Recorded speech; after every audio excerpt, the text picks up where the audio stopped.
ધામધૂમપૂર્વક ઉજવણી છે તે કરી રહ્યું છે ને ત્યારે રાજ્યના પૂર્વ મુખ્યમંત્રી વિજયભાઈ રૂપાણી પણ આપણી સાથે છે. સર, શું કહેશો ખાસ કરીને ન્યૂઝ 18 ગુજરાતીના દર્શકો માટે? સૌપ્રથમ તો બધાને મકર સંક્રાંતિની ખૂબ ખૂબ શુભકામનાઓ પાઠવું છું.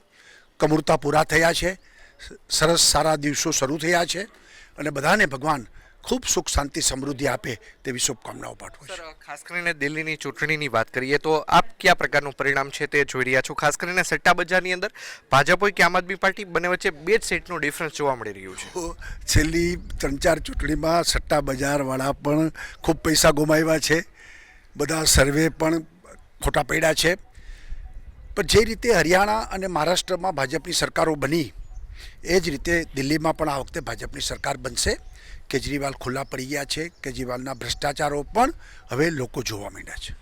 ખાસ કરીને અમરેલીની દીકરી, માનો છો કે ક્યાંક ને ક્યાંક હવે રાજકારણ થઈ રહ્યું છે, કોંગ્રેસ છે તે આને મુદ્દો બનાવીને ક્યાંક ને ક્યાંક પ્રજાની વચ્ચે આવવાનો પ્રયાસ કરી રહી છે? કોંગ્રેસ હવાથી અમારે છે તો ભાજપની સરકાર ચોક્કસ ન્યાય આપશે એવી મને પૂર્ણ શ્રદ્ધા છે. ક્યાં સુધી શહેર પ્રમુખ, જિલ્લા પ્રમુખ અને પ્રદેશ પ્રમુખના નામની જાહેરાત થશે? હું એવું માને છે કે ઝડપથી થશે. આ વખતે સંગઠનમાં કામ કરવા માટે ખૂબ લોકોએ ઈચ્છા વ્યક્ત કરી છે, સારી નિશાની છે.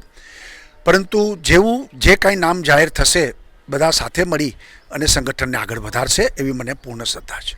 ચોક્કસ. તો સંગઠનને આગળ વધારશે તેવી પૂર્વ શ્રદ્ધા છે તેવું પૂર્વ મુખ્યમંત્રી વિજય રૂપાણીએ કહ્યું છે. અંકિત પોપટ, ન્યૂઝ 18 ગુજરાતી, રાજકોટ.